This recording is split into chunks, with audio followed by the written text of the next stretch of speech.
So first question was, does a membership organisation fall under the term business as GDPR terms?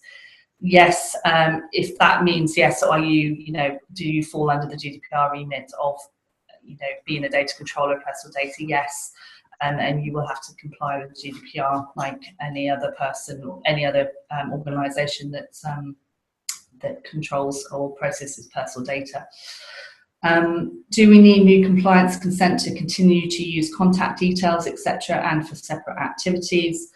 As I've stressed in the slides presentation, so you may not necessarily need consent here depending on the type of personal data and the processing activity. But the processing notice that has to be sent to data subjects in any event will need to set out the basis for the processing for each activity. So that might be here performance of a contract, for example, or perhaps where you're sending out event details. Again, you could probably rely on performance of the contract there because it's part of the membership process. Of course, it might be you might be obtaining employee health data, in which case you might need consent. So it does depend here what types of consent you need and actually whether you need them. Does GDPR apply to those individuals who are not fee-paying members, i.e. those that may just have supplied an email address? Yes, again, personal data is any data that can identify an individual, so yes, that would be covered. How long is consent presumed? As long as you have valid consent, i.e. just reiterating the point about obtaining explicit consent, which is now a new requirement under GDPR, it is a consent until it's withdrawn. So it's presumed to sort of go on in perpetuity. But remember that it's no longer just presumed someone's consented, it has to be explicit. No. How long should we retain people's data? This is one of those moments I'm going to sit on the fence as a lawyer and say it depends, but that personal data now, as you know, needs to be minimised and retained for a particular purpose. What I would say is if you have a justification for retaining personal data, then I don't see any problem with retaining it at all. We are suggested for sort of employees, for example, actually for employees, members, 6 to 7 years is a good sort of standpoint, because you should be able to keep personal data for as long as you potentially might need to defend any legal claim. And the limitation periods for breach of contract claims, for example, expire after 6 years. So there is perfect justification for saying that you can hold data for 6 to 7 years, for example.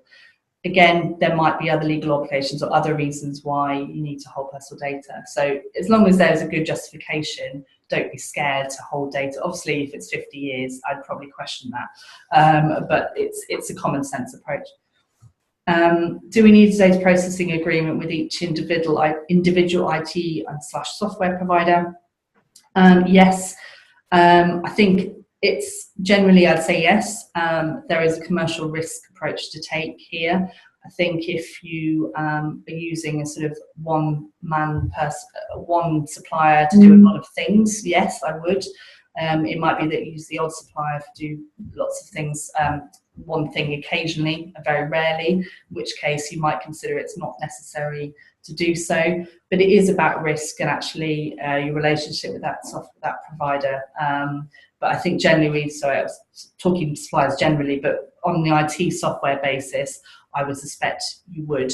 And you'll find that with a lot of software and IT providers, they have their own terms and conditions already, which may or may not be negotiable. But I would now be carrying out that process of asking what they're doing to become GDPR compliant and to see their updated processing agreements now to find out what they're doing, because it is not enough now just to be able to rubber stamp the audit trail. If you have an existing database of past members, some over 10 years old, do we have to go to these people to obtain agreement to store / use their data? Again, this is a bit of a funny one because legacy databases are a bit of an issue. The question is really here, what is your lawful basis to process personal data in the first place? i.e.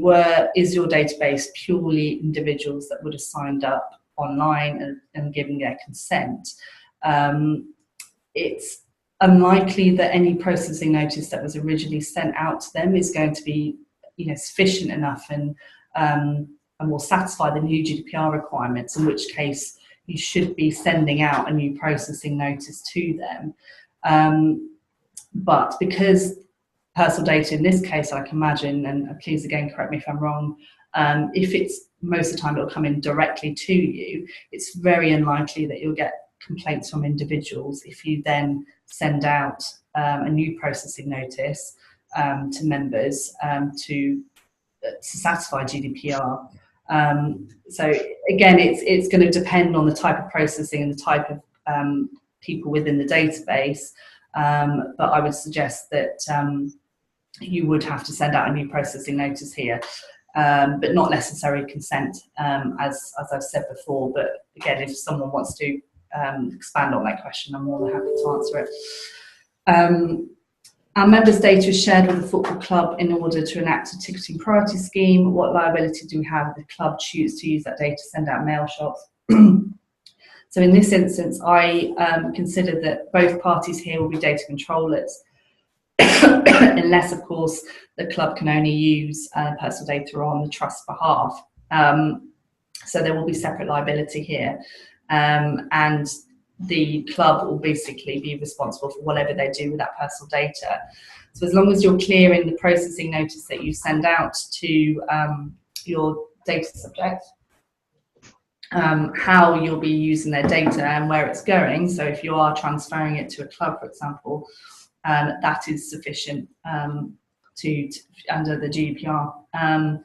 Of course, you could work with the club here to create one processing notice, so it covers both the activities, your process activities you're carrying out in terms of the personal data, and also the club. So it could be a combined approach effort to come up with one processing notice to cover all the activities, all the processing activities in respect to that personal data. Members, so we store member information in a certain CRM. Excuse me. Do we need to go back out for permission to store and process existing members, or just for new members?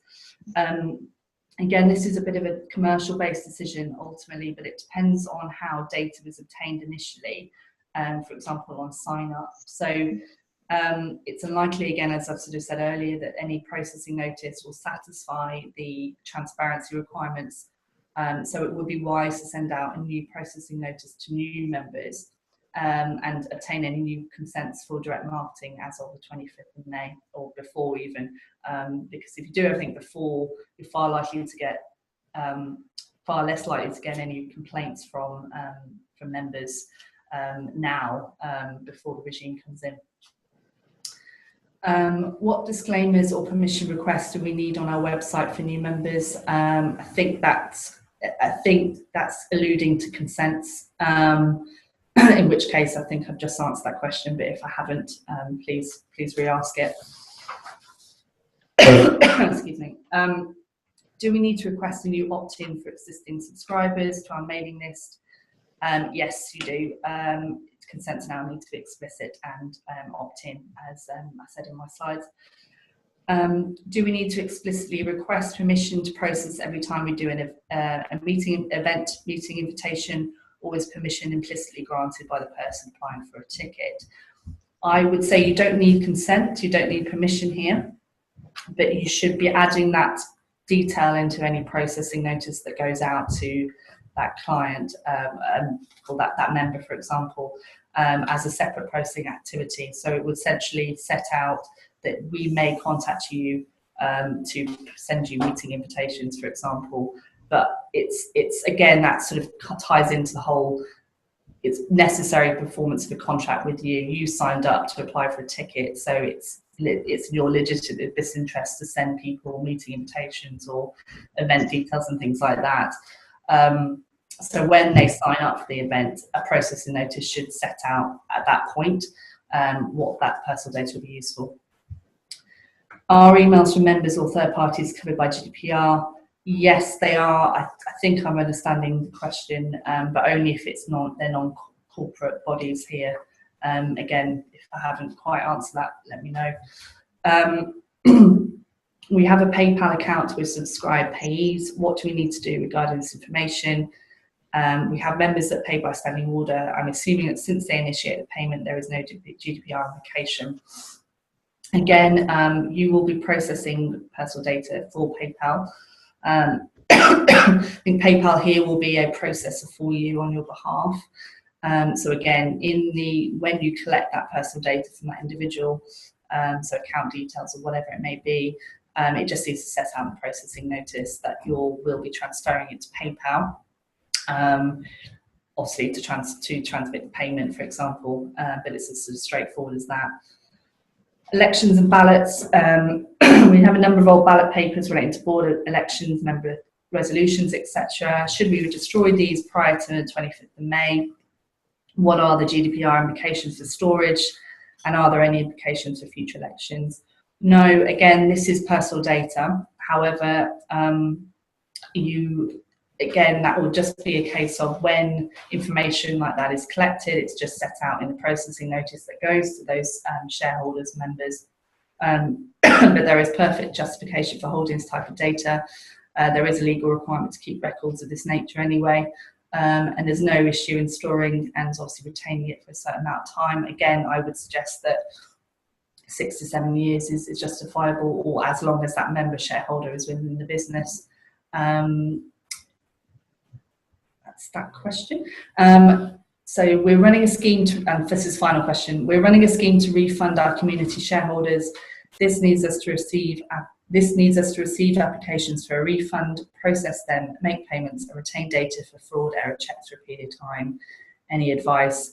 Again, as long as you're transparent in the processing notice, that at the point of those applications that you'll be holding that sort of personal data to process the refund, and give an idea of an indication of time of how long you'll hold and retain that information, then that's absolutely fine. There's no issue in doing this. It's just you need to be clear at the point of collecting the data. That's what you're doing.